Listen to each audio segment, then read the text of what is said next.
Hello and welcome to day 6 of Lifebook's 30-day challenge. So happy to have you here with me today as we continue our exploration of the intellectual category, which we began yesterday.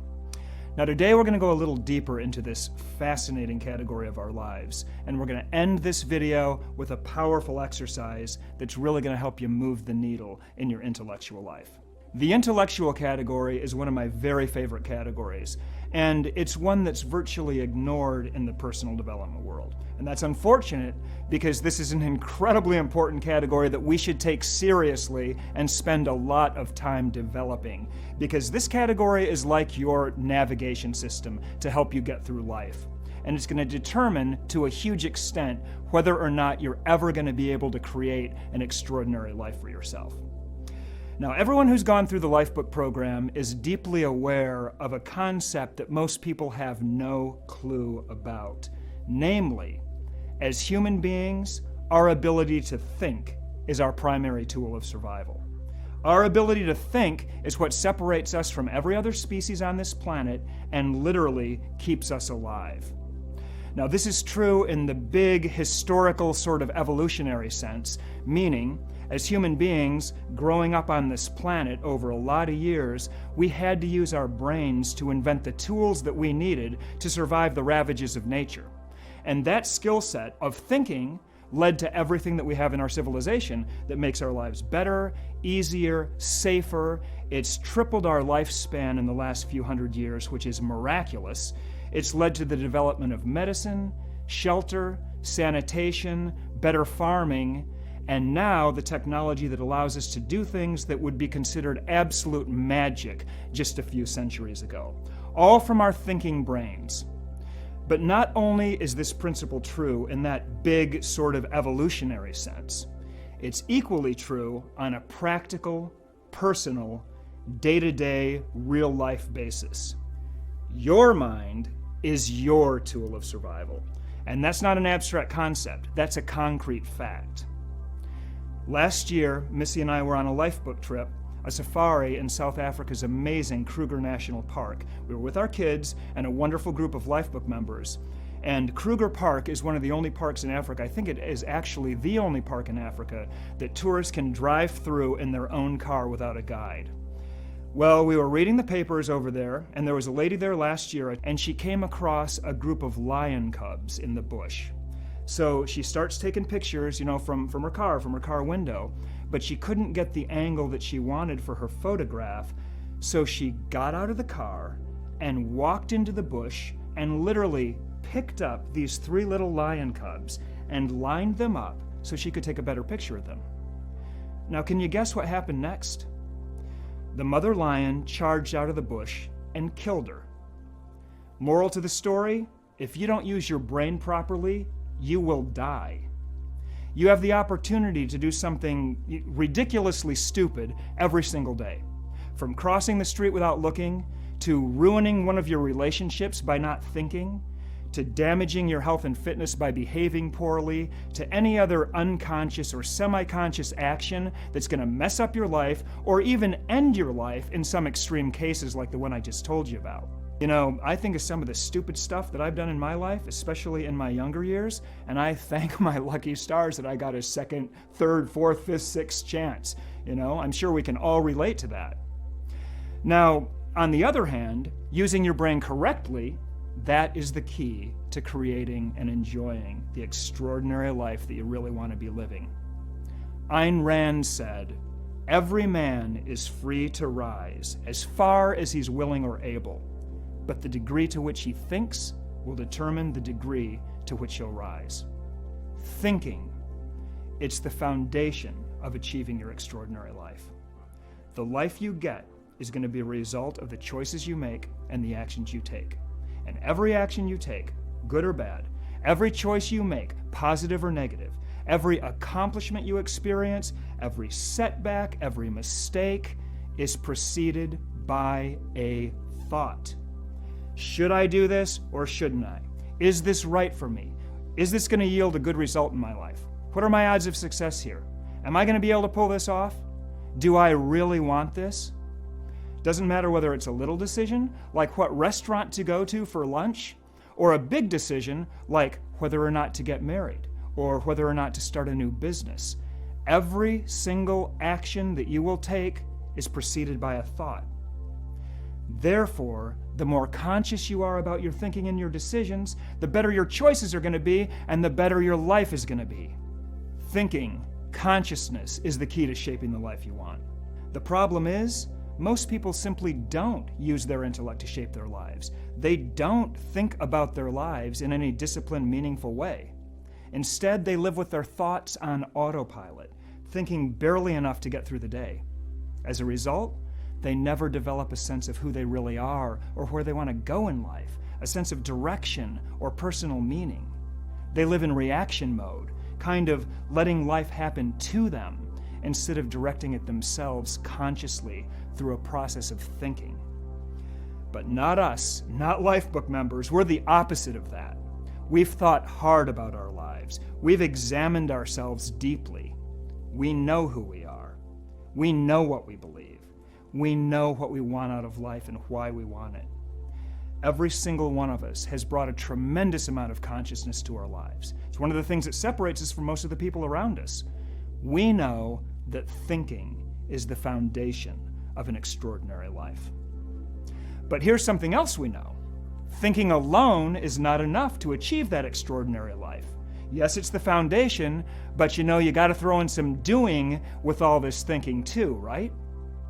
Václav Havel said, "Vision is not enough. It's got to be combined with venture. It's not enough to just stare up at the steps. We got to step up those stairs." See, once you define the kind of a life that you want to create, you've got to move. You got to take action. And frankly, this is one of the biggest problems I see in the personal development world. There are so many teachers and gurus and programs and seminars and books out there that promise success without effort, without the effort of thinking or doing. It's the miracle diets out there, the get-rich-quick schemes, all the magic pills. Remember when the law of attraction was the flavor of the month? That was for a long time in personal development. The law of attraction, as it was commonly taught, definitely implied success without effort, a shortcut to getting what you want out of life, an effect without a cause. And that is very appealing to people who want to escape the burden of thinking and the burden of doing, which is why it blew up. People want something for nothing. They want their desires to just sort of magically appear. It's like, I want a beautiful body, but I don't want to be bothered to discover my own personal recipe for making it happen and then do those things. I don't want to diet. I don't want to work out.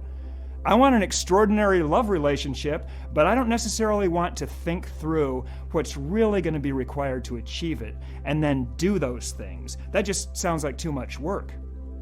I want to achieve my dream life, but damn, it's a lot of work to define the person I want to become and the life that I want to live and then do what's required to bring it into reality. That sounds hard.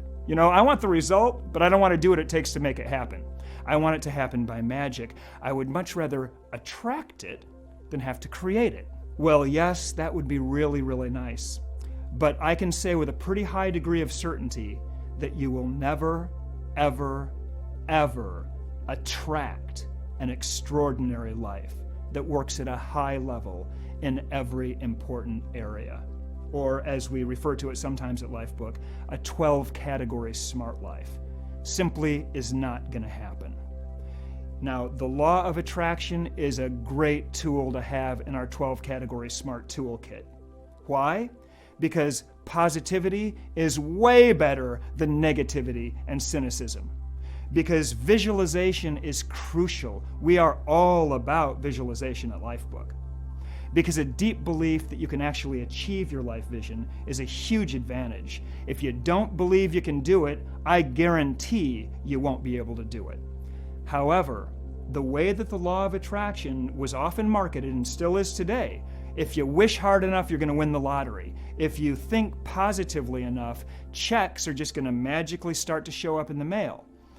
Well, if that's going to be your primary personal development strategy to build an extraordinary life, well, it better not be, because that's just silly. Ever heard the phrase, God helps those who help themselves?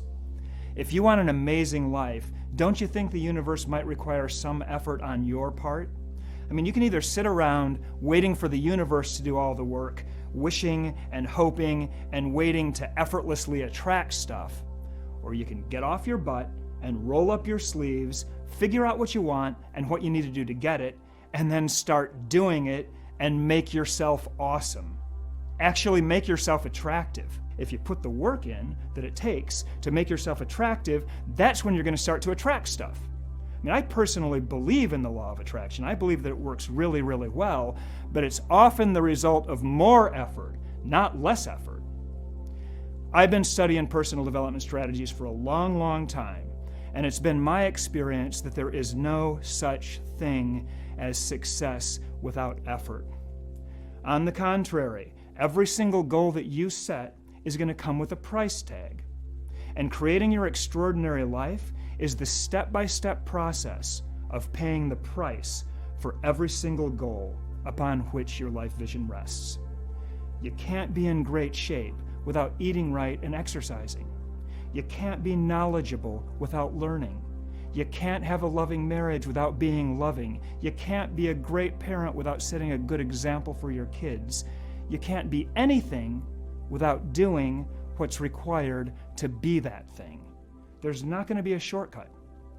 A 12-category smart life is not normal. It's not easy. It's an anomaly of nature. It's very, very rare that you're ever going to see it.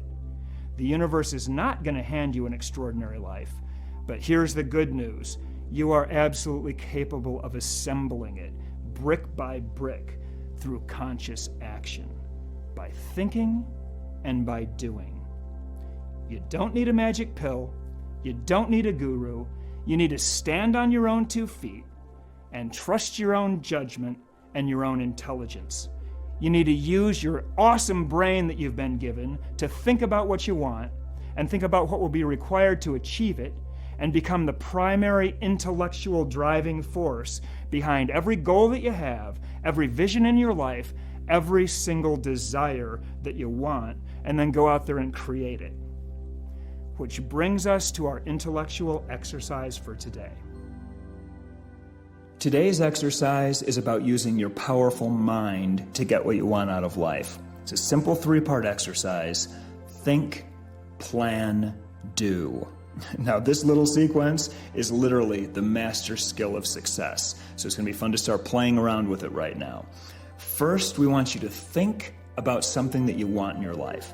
It can be anything you really want, but we suggest you choose something that you're in control of achieving, as opposed to something that's in the hands of others, and also something that's relatively easy. We just want to get our feet wet here and get used to this process. So, for example, I want to lose 5 pounds in the next 2 weeks. That's a great goal because it's 100% up to you. Whereas I'd like to get a 25% raise at my job over the next 2 weeks. That one's a little more complicated because it's not completely in your hands. You want to pick goals like, I want to spend some time in nature every day for the next month. Or I want to read 1 good book a month for the next quarter. Something like that you can actually achieve, that you're in charge of. Now, once you have an idea of what you really want, go ahead and write it down in your journal, and that's your goal. Next, create a strategy for achieving it. So, for example, if you've written down a health and fitness goal, underneath it, write down everything that you're going to need to do in order to make it happen. Maybe you need to go out there and do some research and learn a little bit more about nutrition. Maybe you've got to clear your schedule somehow to clear the time so that you can start to exercise. Or maybe you need to hire a personal trainer. Whatever it is that you need to do to accomplish that goal, create a strategy around it and write it down. And then the final step is to commit to doing it and to take action today. Literally, take action today in the direction of that goal. In doing this simple exercise, you will literally be practicing the fundamental master skill of success, which is your ability to think, plan, and then do. Thanks so much for spending this time with me today. Enjoy your intellectual exercise, and I'll see you tomorrow as we explore your emotional life.